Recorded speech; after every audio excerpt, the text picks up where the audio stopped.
वो शक्ल से शरीफ घर की लड़की लग रही थी। मैं पास गया तो मेरे करीब होकर बोली, चलोगे साहिब? मैंने पूछा, कितने पैसे लोगी? कहने लगी, आप कितने देंगे?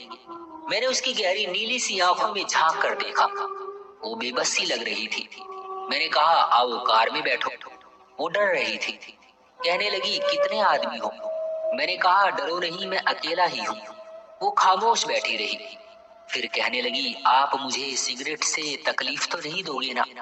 मैं मुस्कुराना बिल्कुल भी नहीं चाहता था। फिर उसने एक लंबी सांस भरी। आप मेरे साथ कोई जुल्म तो नहीं करेंगे ना? आप चाहे तो मुझे 500 रुपये कम दे देना, लेकिन मेरे साथ जुल्म मत करना प्लीज। वो बहुत खूबसूरत थी। मासूमियत उसकी बातों से टपक रही थी।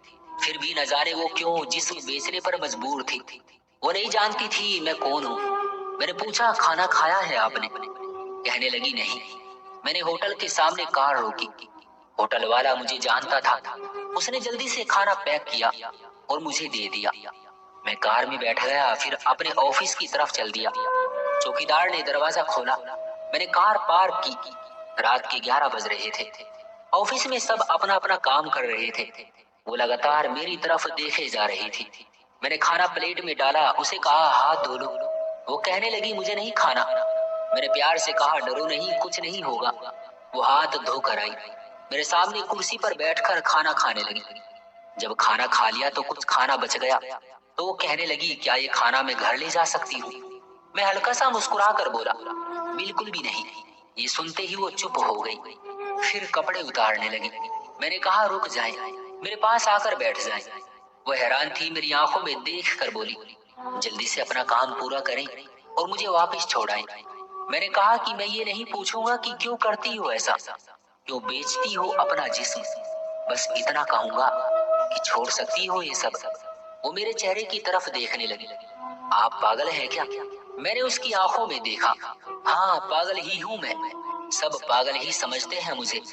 वो कहने लगी, अगर कुछ करना नहीं है तो प्लीज मुझे वापस छोड़ाएं।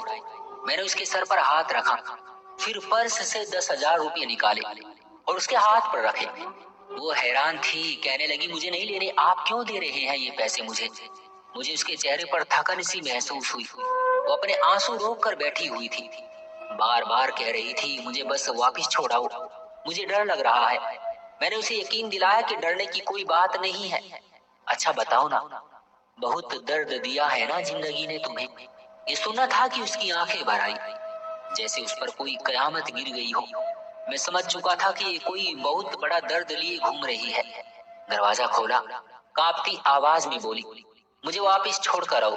मैंने उसे बैठने का कहा। डरो नहीं, खुद को सुरक्षित समझो। उसे जब यकीन हो गया कि परेशानी वाली कोई बात नहीं, तो वो अपनी कहानी बताने लगी। कहने लगी, मेरे पति की मृत्यु हो चुकी है, 3 बेटियां हैं, ससुराल वालों ने घर से निकाल दिया। माँ बाप की भी मृत्यु हो चुकी है, भाई कोई है नहीं। मामा के घर आई तो मामा के बेटे ने मेरे साथ बहुत गलत हरकत की। मैंने जब मामी को बताया तो सबने मुझे ही गलत कहा और एक बूढ़े से मेरी शादी करवा दी।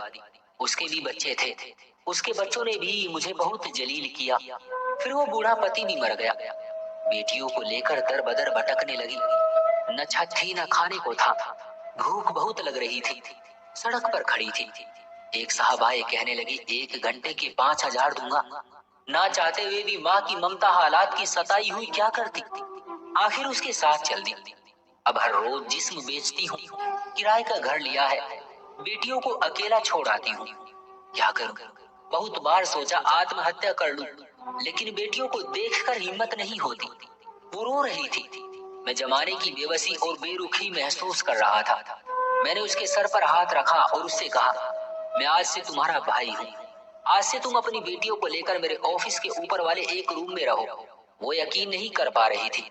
मैंने उसे कार में बैठाया, उसके घर पहुंचा। बेटियां सोई हुई थी, बहुत प्यारी थी। गोद में उठाया, दिल को सुकून मिला। वो लगातार रोई जा रही थी और मुझे कहने लगी, आप एक देवता हैं। मैं उसे अपने ऑफिस ले आया। वो दुआएं देने लगी, हाथ जोड़कर न जाने कितनी दुआएं देती रही। मैंने उसे कहा, जाकर सो जाए। फिर मैं अपने ऑफिस रूम में गया। मेरे सामने एक चेहरा गुजरा। एक लड़की अपने पति से झगड़ा कर रही थी। उसे कह रही थी, मुझे तलाक दो। तुमको मेरी कदर ही नहीं है। वो अपना घर जला रही थी अपनी बेवकूफी की वजह से। वो बेचारी क्या जाने जमाने की तलखियां क्या होती हैं, जमाने का डसना क्या होता है। मैं बताना चाहता हूँ, अपना घर जानबूझकर उजाड़ने वाली लड़कियों को तलाक लेना आसान है, लेकिन इसके बाद जीना मौत है। कभी सास का रोना, कभी ननद का सयापा, कभी जेठानी से लड़ाई, हर घर की यही बात है। इसका मतलब हरगिज तलाक लेना या घर उजाड़ना नहीं है। कम उम्र में ही मेरे सर के बाल सफेद हो गए। हजारों आंखों के आंसू देखते हुए अपने घरों को आबाद रखो। औरत उस ईश्वर की कसम, मेरे समाज की जंजीरों में जकड़ी हुई एक कैदी है। कभी बाप की पगड़ी पर लुट गई तो कभी सास के तल्ख व्यवहार पर, कभी पति के घमंड पर खाक हो गई तो कभी औलाद की वजह से। मर्द अगर समझ जाए मेरी इस कहानी को तो शायद मेरा समाज बदल जाए। क्यों दोस्तों, सही कहा ना मैंने? आपकी क्या राय है इस कहानी के बारे में? कमेंट करके हमें जरूर बताएं। वीडियो को लाइक करके चैनल को सब्सक्राइब कर लीजिए। मुझे दीजिए अगली वीडियो तक इजाजत। तब तक के लिए धन्यवाद।